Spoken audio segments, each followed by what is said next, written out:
What's going on, Internet? Scott here. Now, we here on TFN cover a lot of tech news, and sometimes on episodes of WTFN, we have the opportunity to cover more bizarre internet culture. So we decided, why not create a whole show around the weird, wacky, and awesome things you can find on the internet? So that's why we made this pilot episode of The Internet is Awesome. But instead of me telling you about the show, why don't you guys watch it and let us know what you think in the comments below? Or better yet, share it with your friends and find out what they think. And without further ado, I give you The Internet is Awesome. Enjoy.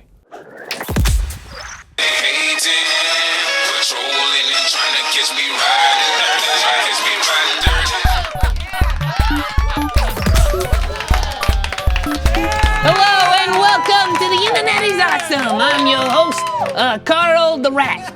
That's me. I'm an internet rat. That's why I'm in front of a computer. Anyway, let's start the show, shall we? This is the only show where we get to look at all the cool and awesome things you may have missed on the internet this week. So let's start it off with some internet headlines.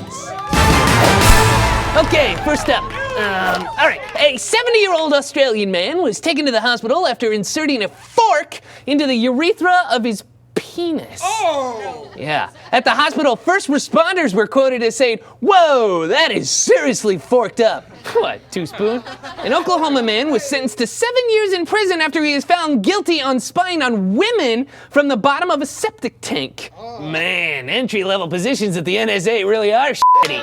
And finally, the Teddy Bear Fund, a real organization run by actual adult human beings, has come out against Miley Cyrus's VMA performance because it was offensive to teddy bear lovers. Man, the Teddy Bear Fund is really gonna lose their minds when they hear about furries. Am I right? Anyone? No furries out there? I mean, aside from the guy with his hand up my ass right now? No one? And that was your internet news! Second Z is silent.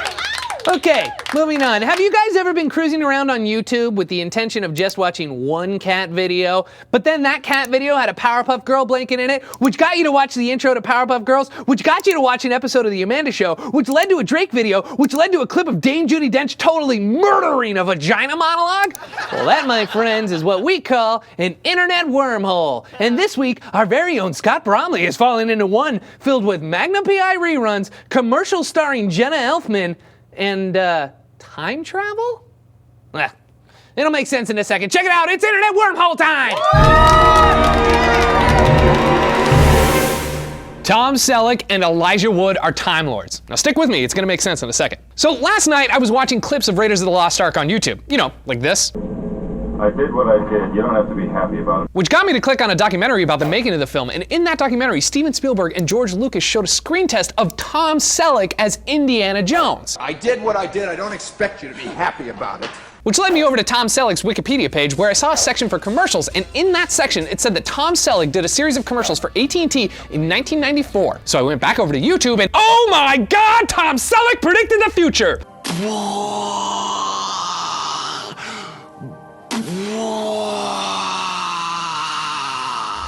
Kind of. In the commercials, Tom Selleck asks us, have you ever? And then starts blowing your mind with off-the-wall predictions for the future. Things like asking if we've ever borrowed a book from 1,000 miles away, while a girl in a library reads on a computer screen swiping her hands. Holy, quickly down under that's an e-reader! So then I went back over to Wikipedia and found out e-readers have been around since 1930, but weren't actually put into practice until 1949 with the Spanish invention, the mechanical encyclopedia. Still, Magnum PI kind of predicted the future.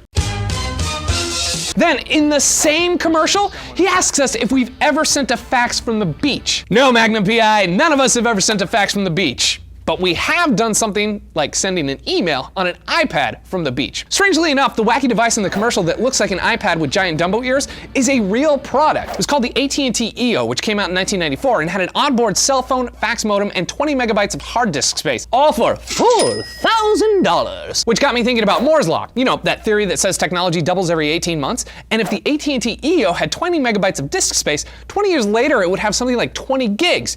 Just like modern smartphones and tablets, which are totally capable of sending faxes from the beach. Only now we call them emails. Future Time Lord Tom Selleck strikes again. But that was just one commercial. He did 7 of these, in which he accurately predicted Easy Pass, or Fast Pass, Skype, which also showed a futuristic Jenna Elfman talking to her baby. You're a Time Lord, Jenna Elfman.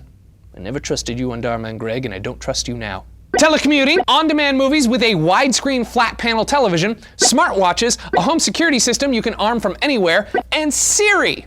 Only in this version, Siri was a dog and didn't have as much attitude, but still. And the one thing that he predicted that still hasn't really come true, you will never be able to renew your driver's license from an ATM machine. That never happened, and it probably never will, because the DMV gets a lot of pleasure out of watching me wait in line there for days at a time. Oh, I love standing in line next to you, old lady who shouldn't be driving at all. Why don't you die? And since I was spending so much time watching these commercials, I naturally went over to AT&T's YouTube page, where I found out in 2011 they released a sequel to the Tom Selleck You Will commercials. Apparently, by 2020, our kids will be bored listening to a hologram George Washington teaching them history. Nanobots are going to be performing surgery on us while we play violin, and that we're going to be able to pilot drones on Mars from our living room while our significant others drop off a cup of coffee and then go back to bed because they don't care that we're exploring a different planet from our living room. Whew. But that's in 2020, which is 7 years from now, and 5 years from the future. I always associate anything futuristic, the 2015 depicted in Back to the Future Part 2. So back to YouTube I went and started watching more clips of Back to the Future Part 2. And great Scott! They predicted the future too. Okay, sure, we don't have flying cars, hoverboards, or Cubs World Series ring, but we do have Skype and widescreen televisions, which is how Marty was fired by Flea in his living room, which is also predicted by Tom Selleck, not the firing, but the Skype. But since this was shot in 1989, they get the credit instead of the cast of Blue Bloods Chief Time Lord Tom Selleck. They also predicted drones, which is how Biff's grandson got his picture taken for USA Today, which also recently changed their logo like they did in the movie. But the biggest thing we could have all done without, the Kinect.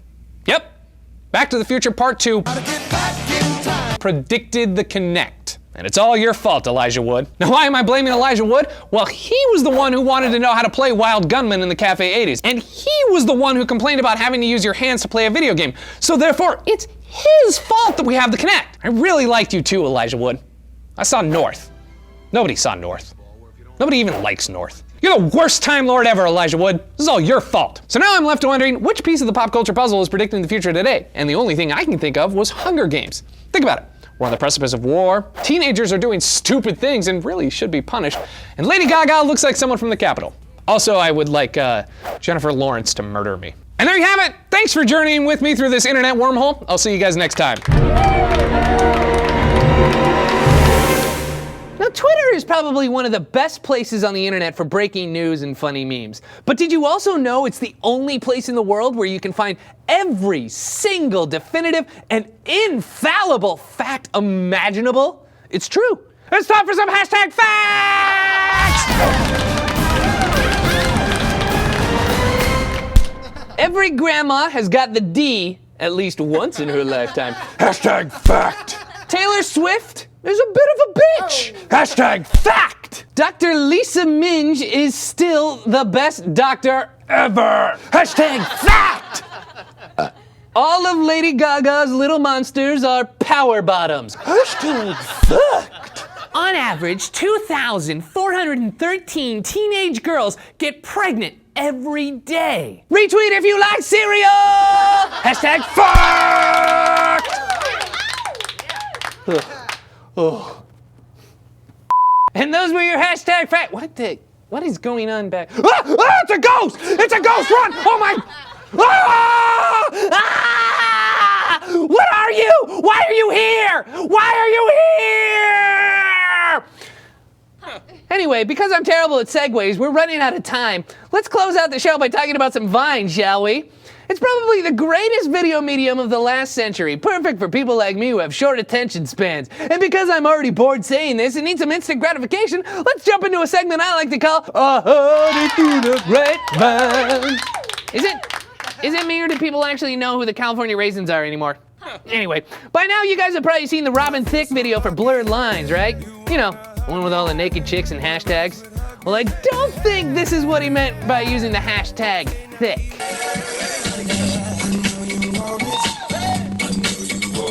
Ugh, glad she wasn't topless. Ah, small children. They bring so much joy to a parent, but sometimes they just won't stay out of your stuff. So as a parent, it's your responsibility to teach your kids to respect personal space, like this contender for Father of the Year. These badass kids in my room again. Get the hell out.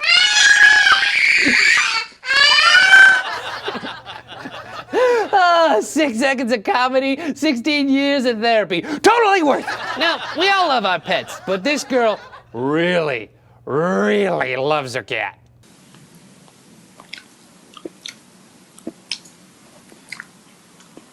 Coincidentally, it tasted like fish too. And finally, we leave you this week with probably the greatest video ever recorded since the animated gif of those two pit bulls humping and then vomiting on each other. You know the one I'm talking about. Well, this one is 1,000,000 times better. It needs no intro. Go. Kayla Collin, run in here and come get y'all juice.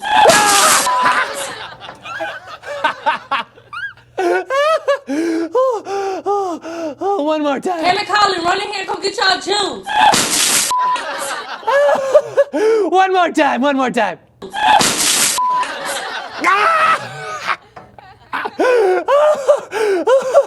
Do it again, do it again.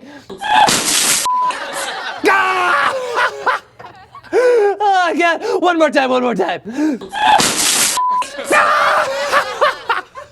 Oh, one more time, one more time, one more time. No! Oh, I know I said the last time was the last time, but this is the last one. One more time, just do it. I can't breathe. I can't breathe. Oh, okay, well, that's all the time we have. If you like what you saw, please subscribe. And if you have something awesome you found on the internet and you want me to talk about it there, leave it in the comments below. Until next time, I'm Karl the Rat. Can you play that Vine one more time?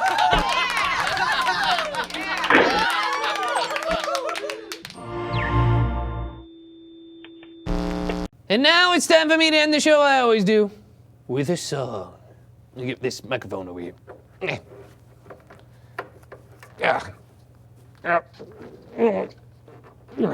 Put that right there. Pay no attention to the knuckle that is appearing directly below the microphone. Here we go. All by myself, I host this show. All by myself, except for you, Grumpy Smurf. All by myself. Oh no, the microphone.